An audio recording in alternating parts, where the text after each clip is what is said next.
میں جب یہ سینکشن ہم پر لگی تو میں مختلف ممالک میں گیا.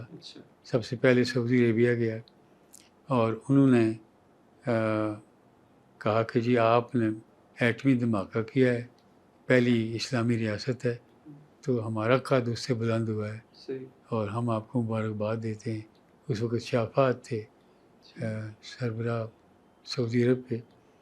تو پھر عبداللہ جو کراؤن پرنس تھے، بعد میں وہ بھی شاہ عبداللہ بنے. تو وہ پھر انہوں نے مجھے کہا کہ ہم نے کچھ فیصلے کیے ہیں، تو آپ شام کو جب شافات صاحب سے ملیں گے تو وہ آپ کو خود اپنی زبانی بتائیں گے. تو میں نے کہا میں نے سنا ہے کہ وہ بیمار ہیں تو ان کو تکلیف نہ دی جائے. ان کا نہیں، وہ انتظار کر رہے.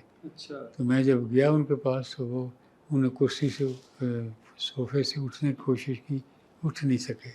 معذرت کی کہ میں اٹھنا چاہتا تھا، میں اٹھ نہیں سکا. تو اسی بیماری میں بعد میں پھر فوت بھی ہو گئے وہ. تو انہوں نے کہا ہم نے فیصلہ یہ کیا ہے کہ آپ کا سب سے زیادہ جو فارن ایکسچینج کا خرچ ہے وہ پٹرول کا ہے. ہم آپ کو $3 بلین کا فری پٹرول آفر کریں گے. انہوں نے کیا.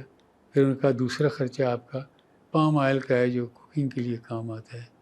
تو ہم ملائیشیا سے کہہ رہے ہیں کہ وہ $500 ملین کے کریڈٹ لائن ہے اور وہاں آپ پاکستان کو پہنچاتے رہیں اور جب وہ ختم ہو جائے تو آپ اور پہنچائیں اور پاکستان کے جو ریزروز ہیں اگر فل ہو جائیں تو پھر کسی اور ملک کے ساتھ آپ ڈیل کریں. تیسری بات یہ کہ انہوں نے یہ بھی کہا کہ پاکستان کے کافی تعداد میں لوگ یہاں ملازم ہیں، مزدوری کرتے ہیں، مختلف شعبوں میں بھی ہیں، تو ان کی تعداد ہم اضافہ کریں گے جتنا بھی ہم سے ہو سکا. تو ان کا رویہ جو تھا وہ بہت ہی ہمدردانہ اور اوپن ہارٹ اور اوپن ہینڈس سے انہوں نے یہ سارا فیصلہ کیا.